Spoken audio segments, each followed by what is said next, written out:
Now talking about championship aspirations. Man, I like how you just snuck that one. Spurs are pretty much locked into the playoffs at this point. Right, yeah. I mean, 4 solid games ahead. 7 seed, 6.5 above the Lakers and the Timberwolves. Yeah, Jeez. I'm glad I didn't do a breakfast bet on that one.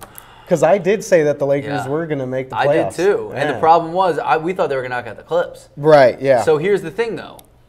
Locked in, ideally, you get the 7th seed. Because if you get the 7th seed, right now they'd match up with the Nuggets. Yeah. And I got a hot take. You ready? Go for it, man. Fire also, away. I'm a little bitter that you brought up breakfast bets because you're 3 breakfast tacos down. Yeah, I know. And you haven't. You like keep making. I'm taking the hard part of the bets, time. man. You better come in and have a taco party.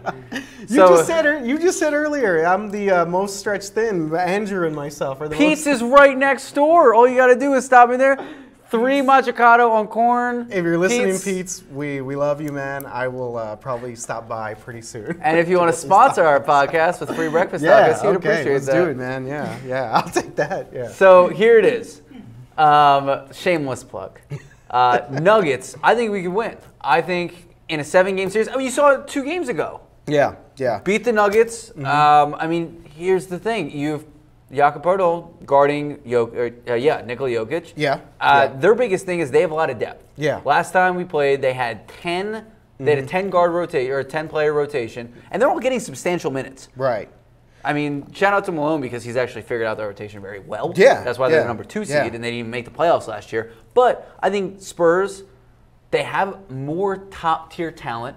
I think Derek White, if he continues to ascend the level that he is, I mean, defensively, offensively, hitting threes. I mean, he was an efficient 8 of 11 last night. Yeah, he was great. If he can do that, I think he could outplay Jamal Murray. Well, that's the thing. You put White on Jamal Murray, and that's the key matchup for that series. I love that matchup for the Spurs. I mean, I really do, just because Denver's kind of this team that we have not seen. They're sort of new on the block, and as you mentioned, I mean, we talked about DeMar. Was it a good trade? We'll find out, because DeMar's value is really going to be in these upcoming playoffs, because the Spurs are going to need DeMar to put up at least 20 points to be a big playmaker. I mean, it can't just fall on Derek White, all that being said about how great Derek's been, but DeMar really has to play well. I think LaMarcus will play well. And you're right, Rudy Gay, these are guys that have all had experience in the league, taking on a young Denver team. That all being said, I think it would go 6-7, obviously, but I think that's a great matchup for the Spurs. I hate the Portland matchup for the Spurs. I think that would be a terrible matchup for them. I would be fine with Portland. I don't think the Rockets would be a good matchup for the Spurs. Anything other than the Warriors would be great. Yeah, I obviously agree with that, but I'm thinking in terms of like who is kind of the best. The only 2 teams that I'm actually scared of in regards to the Spurs, because for some unconditional reason, actually, there's history behind it. I think Pop can outplay any coach. Yeah. Outcoach any coach, and I think that he can play the matchups with Harden and the Rockets, Harden and the squad. Yeah. I think that he could outcoach them any day of the week. 0 doubt. He's done it. I mean, he's done it his entire career with Mike D'Antoni, but still, I would not want to see the Rockets. The way the Rockets have been playing, we saw them beat Toronto, right? Recently, they beat Toronto. They just beat Boston. Is that correct? They destroyed Boston. Okay, so they've beaten some of the top-tier teams in the Eastern Conference. Okay. But I still like... Stop. Again, if we're talking Spurs Nuggets... can beat Celtics. And the Spurs and the Raptors game, let's not pretend like the Raptors are so high and mighty. Right. The Spurs only lost to the Raptors in that last-second play. Right. And that was they in gave Toronto. Away that game. They gave away that game. DeMar was like, here you go, Canada. Pretty much. Here's my going-away present to you. Yeah.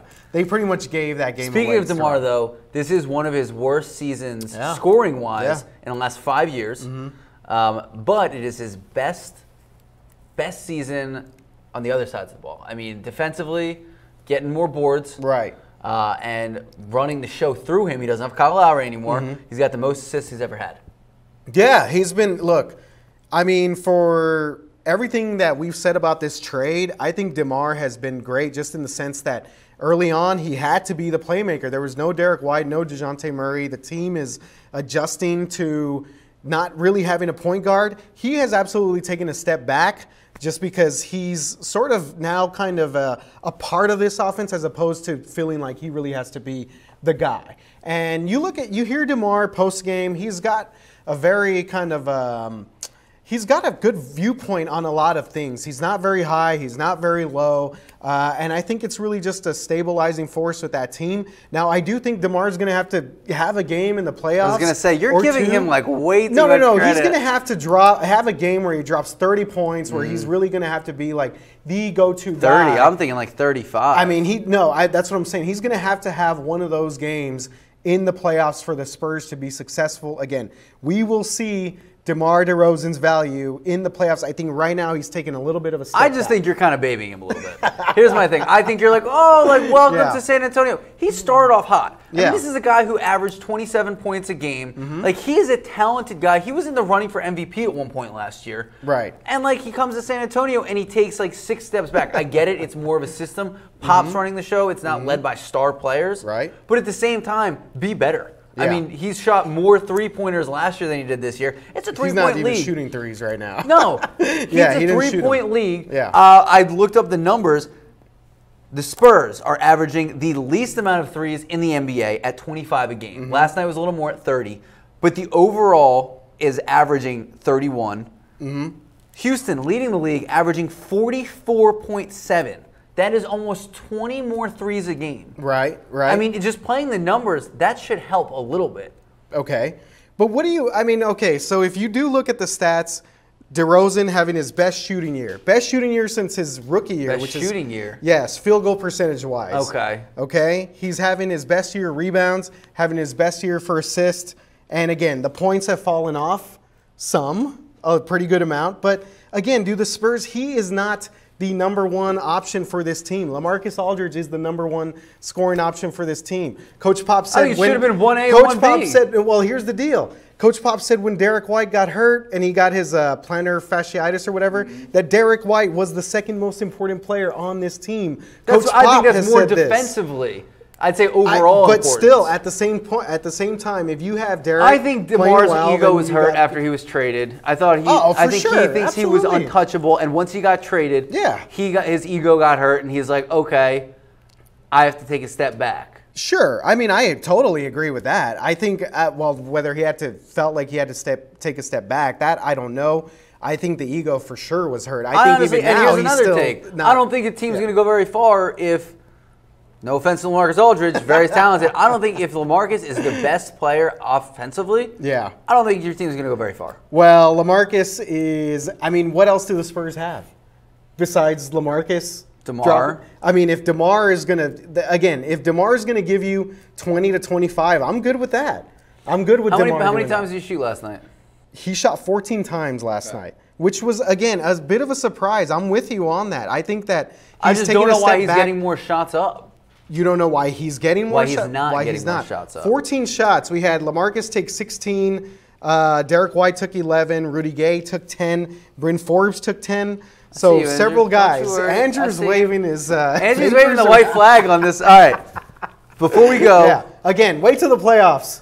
Before we go to break. Spurs versus Bucks, Sunday, 7 p.m. At the AT&T Center. Home, which is staggering numbers. How awful the Spurs are on the road. 12 and 22. And let's all take everything with a grain of salt. They beat the Hawks. Right. Okay? Look, I'm rooting for the Spurs to go to the playoffs, but let's take it with a grain of salt. They shut down Trae Young and the Hawks. Like, relax. Yes, credit to Derek White for locking him down. Yes, exactly. He shot like 7 of 24. I hear you. What is your expectation for the Bucks? What would you call a win other than an actual win? Other than an actual win? I expect the Spurs to win. I don't expect them to lose this game. Okay. I really don't. I think they're playing well enough right now. They're healthy. If Jakob's going to play, then I think that gives them that extra defensive element. Would I be shocked if they lost? No, I would not be shocked if they lost. Milwaukee's a good team, but I think the Bucks right now are kind of, I don't want to say they're hitting a wall because they still have to take care of business in the Eastern Conference, but they know that they're going to be pretty much the top seed in the Eastern Conference right now. Yes. They're hitting a wall? Yes, they're hitting a wall, teams are supposed to be heating up. You can't hit a wall with a month left. They lost to the Suns the other day. All right, if you're the Spurs, how do you defend Giannis? They lost to the Jazz and the Suns. How do you defend Giannis? How do you defend Giannis? You just, what are you doing? with a wing and a prayer, man. You make him shoot. You try and hold him. You make him shoot. Make him shoot. Or just whatever, man. He's going to get to the rim no matter what. Just try and contain him. All right. That's what you do. We'll be right back. And we're back. But you know who's not back? Who's not back? The Lakers. Oh, man. But shout out LeBron last night. He Sure. it was very defeating and very demoralizing, but he passed MJ for he's number 4 on the all-time scoring list. Next up is Kobe. Good for him. He had a great little moment of hysteria. He sat on the bench. Speaking of that bench, though, Rondo didn't want to sit with anyone on the bench. Yeah, the epitome of dysfunction for the Lakers, which, hey, great. That's awesome. For Spurs fans, Spurs Nation, you got to love seeing that. All that dysfunction with the Lakers. I always thought you should never wish harm on anyone. You absolutely wish harm on the Los Angeles Lakers if you're a Spurs